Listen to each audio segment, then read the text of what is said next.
Hi friends, good morning. आज हम हिंदी के कुछ क्वेश्चन करेंगे जो MP TET, C TET, U TET में पूछे गए हैं। यदि आप चैनल में पहली बार आए हो तो चैनल को सब्सक्राइब कर दीजिए, साथ ही बेल आइकन भी दबा दीजिए ताकि हम जो भी वीडियो बनाए उसका नोटिफिकेशन आपको मिल जाए। चलिए स्टार्ट करते हैं।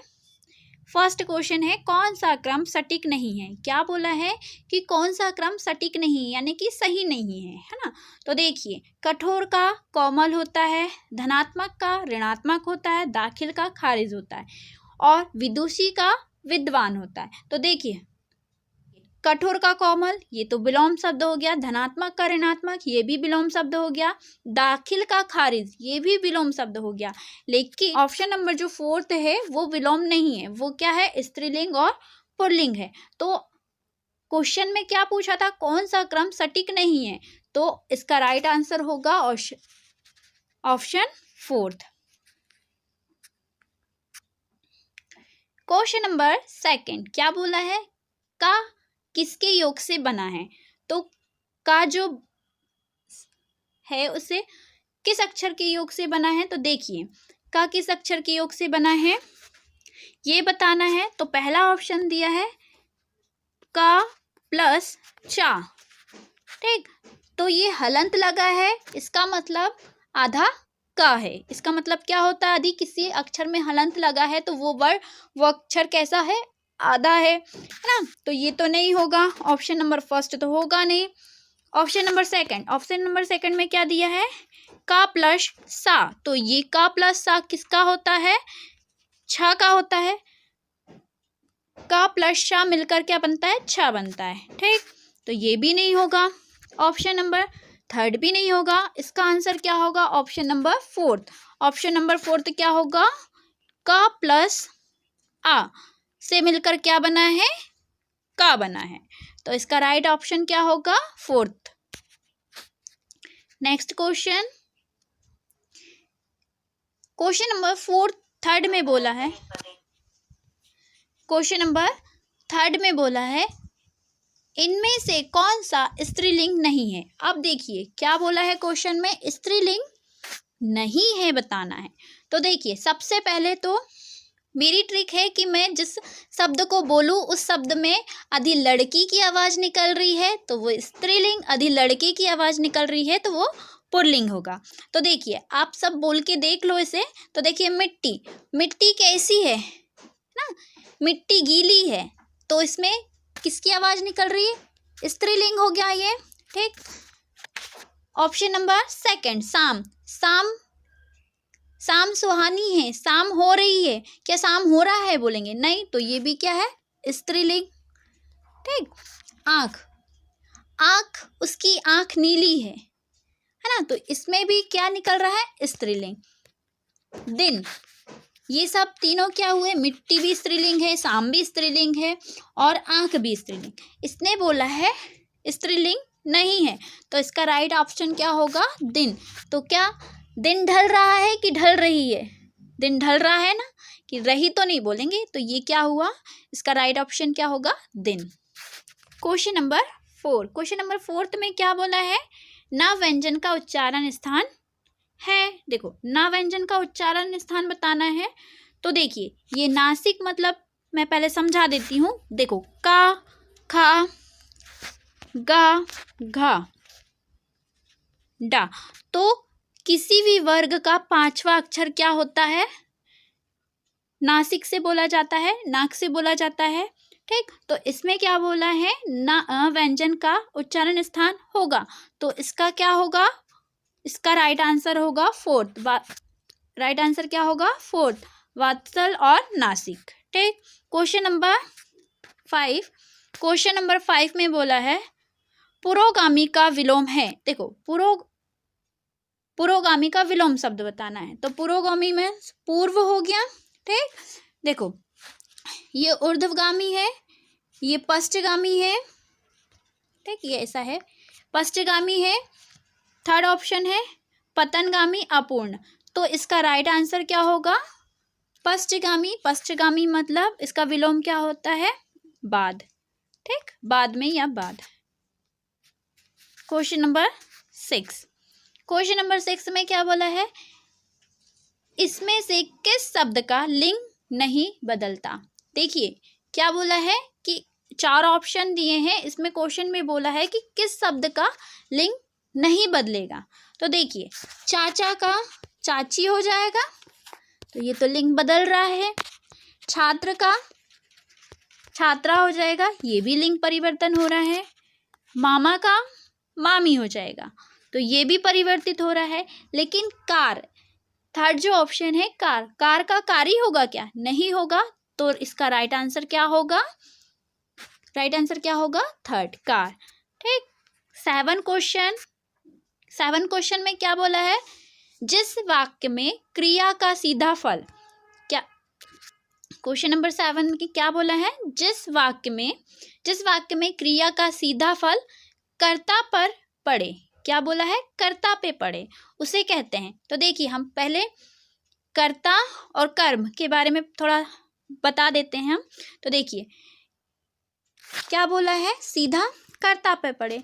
तो देखिए सकर्मक क्रिया क्या होती है, जिसमें कर्म क्या हो, इम्पोर्टेंट हो। ठीक, जिसमें कर्म इम्पोर्टेंट हो। ठीक। और आकर्मक क्रिया होती है जिसमें कर्म ना हो, कर्म ना हो। जब कर्म नहीं होगा तो क्या होगा, इसमें कर्ता होगा कर्ता। जब आकर्मक क्रिया में बोल रहा कि कर्म ना हो, तो जब कर्म नहीं है तो कुछ तो इम्पोर्टेंट होगा ना, तो क्या है, कर्ता। तो यहाँ कर्म ना होकर कर्ता इम्पोर्टेंट हो। ठीक, वो क्या कहलाती है, आकर्मक क्रिया कहलाती है। तो देखिए क्वेश्चन में क्या बोला है, 7 क्वेश्चन में, जिस वाक्य में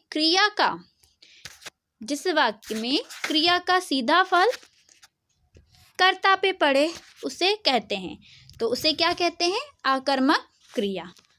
क्यों आकर्मक क्रिया कहते हैं, जहाँ कर्ता ना हो, जहाँ कर्म ना हो, कर्म इम्पोर्टेंट ना हो और क्या इम्पोर्टेंट हो, कर्ता, तो वो आकर्मक क्रिया। और जहाँ कर्म इम्पोर्टेंट हो वो साकर्मक क्रिया। ठीक। Next question number 8। देखो अब क्वेश्चन नंबर 8 में क्या बोला है, वहाँ कर्ता वाला क्वेश्चन था, यहाँ कर्म वाला क्वेश्चन है। ठीक। जिस वाक्य में क्रिया का सीधा फल, क्या बोला है, जिस वाक्य में क्रिया का सीधा फल कर्म पर पड़े उसे क्या कहते हैं। अब कर्म में पड़े तो जहाँ कर्म इम्पोर्टेंट वहाँ सकर्मक क्रिया, और जहाँ कर्ता इम्पोर्टेंट वहाँ अकर्मक क्रिया। तो इसका राइट ऑप्शन क्या होगा, सकर्मक क्रिया। नेक्स्ट क्वेश्चन नंबर 9 क्या बोला है, गोविंद ने राम को जगाया में कौन सी क्रिया है। तो देखिए गोविंद ने राम को जगाया, क्या बोल रहा है, गोविंद ने राम को जगाया, यानी कि गोविंद तो खुद काम कर नहीं रहा है, बैठा है, और वो बैठे बैठे किसी को काम बता रहा है ना। तो क्या हुआ, जो स्वयं काम ना करे और दूसरे को बताए, वो क्या, कौन सी क्रिया कहलाती है, प्रेरणार्थक क्रिया। ठीक। इसका राइट ऑप्शन होगा फर्स्ट, प्रेरणार्थक क्रिया। सेकंड ऑप्शन 10 नंबर का क्वेश्चन है। 10 नंबर का क्वेश्चन क्या है, क्रिया कितने प्रकार की होती है। क्वेश्चन में पूछा है क्रिया कितने प्रकार की होती है। फर्स्ट ऑप्शन है 4, सेकंड ऑप्शन है 3, थर्ड ऑप्शन है 5 और फोर्थ ऑप्शन है 2। तो इसका राइट ऑप्शन आंसर क्या होगा, फोर्थ। कितनी होती है, 2 होती है। कौन कौन सी होती है, सकर्मक क्रिया और आकर्मक क्रिया। ठीक। असकर्मक क्रिया, अकर्मक क्रिया, जहाँ कर्म इम्पोर्टेंट हो वह सकर्मक क्रिया, और जहाँ कर्ता इम्पोर्टेंट हो वो आकर्मक क्रिया। ठीक। Next question number 11। Question number 11 में क्या पूछा है, जातिवाचक संज्ञा नहीं है। अब देखिए क्वेश्चन में पूछा है कि जातिवाचक संज्ञा नहीं है, तो आपको बताना है कि जातिवाचक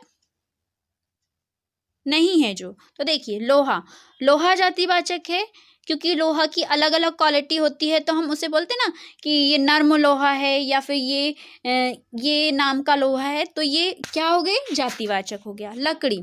लकड़ी भी क्या है, जातिवाचक है। कैसी, काली लकड़ी, भूरी लकड़ी, या बबूल की लकड़ी, या सागौन की लकड़ी, जो भी नाम लेते हैं, ठीक। ये भी जातिवाचक हो गई, लोहा भी जातिवाचक हो गया, लकड़ी भी जातिवाचक हो गई, पुस्तक, पुस्तक भी क्या है, जातिवाचक है, ठीक है ना। तो इसका राइट आंसर क्या होगा, शैशव। क्या होगा इसका right answer, option number second save. देखो अब जैसे छात्रा, छात्रा क्या है, जातिवाचक है। यदि हम इसमें किसी एक छात्र का नाम बोले, जैसे पप्पू एक छात्र है, तो ये क्या हो गया, व्यक्तिवाचक, ठीक। नेक्स्ट क्वेश्चन, क्वेश्चन नंबर 12, क्या बोला है, अर्थ के आधार पर, अर्थ के आधार पर वाक्य के भेद होते हैं। फर्स्ट ऑप्शन है 4, सेकंड ऑप्शन है 5, थर्ड ऑप्शन है 8 और फोर्थ ऑप्शन है 6। तो इसका राइट आंसर क्या होगा, थर्ड। कितने होते हैं, अर्थ के आधार पर वाक्य के भेद कितने होते हैं, 8। नेक्स्ट क्वेश्चन, क्वेश्चन नंबर 13, नीचे दिए गए विकल्प में से तत्सम शब्द का चयन कीजिए। तो तत्सम शब्द क्या होते हैं, तत्सम शब्द क्या होते हैं, जो सीधे संस्कृत भाषा के शब्द होते हैं उसे हम तत्सम शब्द कहते हैं। तो तत्सम शब्द का चयन कीजिए। तो देखिए पड़ोसी तत्सम शब्द नहीं है, बहू ये भी नहीं है, शहीद ये भी नहीं है तत्सम शब्द। तो ये सेकंड ऑप्शन होगा। तो ये लिखा है, सॉरी मिस्टेक हो गया है यहाँ, क्या होगा ये, गोधूम है ना, गोधूम। गोधूम क्या है, एक तत्सम शब्द है। इसका राइट आंसर क्या होगा, सेकंड, गोधूम। गोधूम मतलब होता है गेहूं, क्या होता है, गेहूं। नेक्स्ट क्वेश्चन, नीचे दिए गए विकल्प में से तद्भव शब्द का चयन कीजिए। अब तद्भव शब्द का चयन करना है जो संस्कृत भाषा से परिवर्तित हुए हैं, उसे क्या कहते हैं, तद्भव शब्द कहते हैं। तो देख, पहला ऑप्शन है बैंक, दूसरा ऑप्शन है मुंह, तीसरा ऑप्शन है मर्म और चौथा ऑप्शन है प्रलाप। तो इसका राइट आंसर क्या होगा, मुंह, ठीक। नेक्स्ट क्वेश्चन, क्वेश्चन नंबर 15, क्या बोला है, हिंदी वर्णमाला में आह और आह क्या है, आ और आह क्या है। तो यानी कि इसे किस वर्ग में रखा गया है या इनका नाम क्या दिया है। तो देखिए क्या बोला है, क्या बोला है, अ और आह। तो देखिए स्वर कितने होते हैं, 11 होते हैं, व्यंजन 33 होते हैं। तो आ और आह को आयोगवाह व्यंजन कहते हैं। क्या बोलते हैं, आयोगवाह कहते हैं। क्या बोलते हैं, आयोगवाह। आयोगवाह की संख्या कितनी होती है, 2 होती है। यदि वीडियो अच्छा लगे तो लाइक कीजिए, शेयर कीजिए और सब्सक्राइब कीजिए। And thank you.